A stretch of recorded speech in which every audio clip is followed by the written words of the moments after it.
India Dastak news में आप सभी का स्वागत है। जिस तरीके से राजस्थान में बीजेपी की सरकार बन चुकी है, वहीं कहीं ना कहीं जनता में उस चीज का विरोध भी है। आज हम पहुंचे हैं गवर्नमेंट हॉस्टल, जो कि शहीद स्मारक है, जो धरने प्रदर्शन लगातार इस जगह पर होते रहते हैं। ये एक राजस्थान गवर्नमेंट ने एक जो संस्था थी उसको जो बर्खास्त किया, उसके विरोध में राजस्थान में युवा मित्र संघर्ष समिति की ओर से जो मामला सामने आया है, जो कि उनकी जो समिति थी उसको कहीं ना कहीं हटा दी जाती है गवर्नमेंट की तरफ से। तो वहीं भजन लाल के शर्मा के जो मंत्री बनते हैं, जो आज उनका काफी विरोध देखा जा रहा है। कई हजारों की तादाद में यहाँ लोग मौजूद हैं। हम बात करने की कोशिश करेंगे लोगों से और उनसे मिलेंगे, क्या उनकी समस्या लेके वो लोग यहाँ पे आज पहुंचे हैं, किस मुद्दे के लिए आपने ये विरोध धरना प्रदर्शन किया जा रहा है। जी सर, मैं कोमल शर्मा हूँ, टोंक जिले से हूँ। हम यहाँ शहीद स्मारक पे 4-5 दिन से बैठे हुए हैं, लेकिन हमारा क्या है कि हम राजीव गांधी युवा मित्र थे। जो राज्य सरकार और केंद्र सरकार की जितनी भी योजनाएं चलती थी उनको हम घर घर तक पहुँचाते थे। लेकिन अभी 25 दिसंबर को एक फरमान जारी किया आने वाली सरकार ने, तो उससे हमें बहुत दुख हुआ। हमें 31 दिसंबर के बाद में हटा दिया गया है। सर, तो जैसे ये मित्र जो आपने बताई ये समिति जो है, तो ये इसमें आप लोग क्या काम करते थे और क्या सैलरी मिलती थी आप लोगों को। सर, हमें सैलरी कुछ नहीं थी, हमारी मानदेय था। सर, तो मानदेय में हमारा 17,500 था और हमारा काम था राजस्थान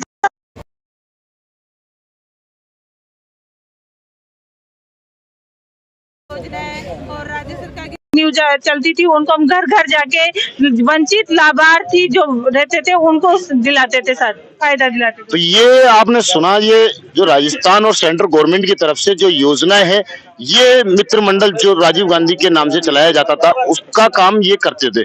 अभी हमारे साथ कुछ और भी युवा मौजूद हैं। तो ये सरकार ने ये फैसला लिया, तो इसके विरोध में आपको और कुछ इसकी सुविधा दी जा रही है गवर्नमेंट की तरफ से, या आपने सरकार से बात करने की कोशिश की। जी सर, हमने पूरा प्रयास किया है कि भाई हम सरकार के साथ एक शांतिपूर्वक तरीके से हम बात कर सके, और उसके लिए जैसा कि आप देख सकते हैं हमने अभी तक कोई ऐसा उग्र हमने वार्तालाप नहीं किया जिससे भाई सरकार को भी हमारे ऊपर शर्मिंदा होना पड़े।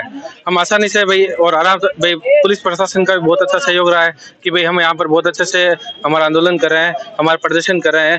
लेकिन देखिए, हमारी सरकार से यही निवेदन है कि भाई आप जल्द से जल्द हमारे साथ संपर्क करने का प्रयास करें। देखिए, जैसा कि जिस तरीके से हमें सरकार ने हटाया है ना, उसका कोई आधार नहीं है। आज हमें रखने का हमारे पास आधार है कि भी हम सरकार की योजना को प्रचार प्रसार करते हैं। हमारे पास आधार है, हम कह सकते हैं भी हम चाहे केंद्र सरकार हो चाहे राज्य सरकार हो, हम उनकी योजना को प्रचार प्रसार करते हैं। लेकिन आज सरकार के पास कोई आधार है क्या, उन्होंने हमें किस वजह से हटाया है? सरकार के पास इस चीज का जवाब है क्या कि भाई उन्होंने हमें किस चीज की वजह से हटाया? हमने ऐसा क्या कार्य किया था? आज आप हमारी रिपोर्ट उठाकर देखिए, आप 1.5 साल की रिपोर्ट उठा के देखिए, और उससे पहले की आप रिपोर्ट उठा के देखिए, कितनी योजनाओं का लाभ पहले मिला था और कितनी योजना को लाभ अभी मिला 1.5 सालों का। ये राजस्थान में कितने हजार जो लोग इस चीज पे काम करते थे, कितने हजार लोग हैं?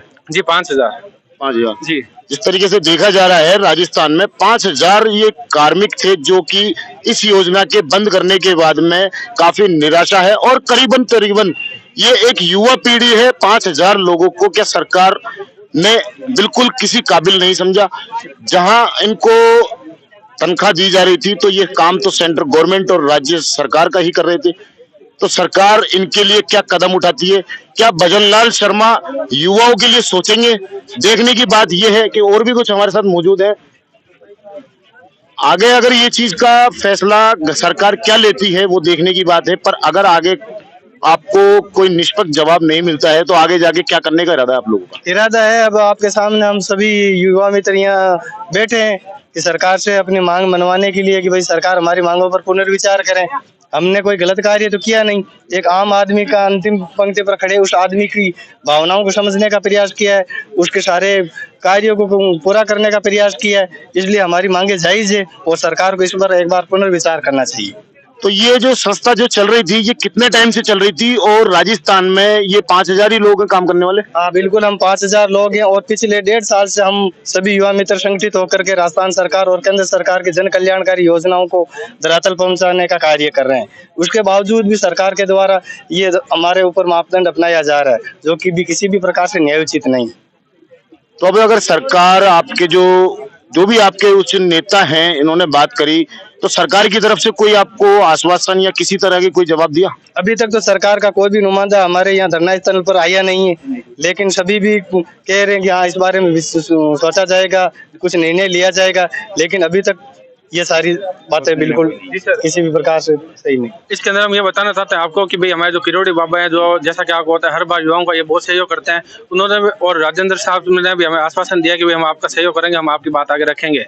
कि भाई जैसे आप एक चीज देखिए कि भाई हम सब युवा हैं 5000, देखिए कि भाई सरकार के खिलाफ कुछ नहीं बोला है ना। हम आज भी देखो सरकार का समर्थन करें, अपने घर के अंदर कोई भी समारोह वगैरह होता है तो हम किस तरीके से कि भाई खुशी मनाते हैं। तो जब हमारी सरकार आई थी तो हमने उसकी भी खुशी मनाई है कि भाई आज अपने आपको पता है जैसे चुनाव होता है तो एक तरीके का भाई समारोह होता है, उत्सव होता है, तो हमने उसको भी साथ दिया है। आचार संहिता का भी हमने पूरा का पूरा पालन किया है। और जैसा अभी आपको पता है भाई केंद्र सरकार की विकसित भारत संकल्प यात्रा चल रही है, तो उसके अंदर बकायदा हमें तो ड्यूटी लगाई गई है और हमारे पास उसकी चीज का भाई प्रमाण भी है, प्रूफ भी है हमारे पास कि भाई हमने उसके अंदर भी जाकर ड्यूटी की है।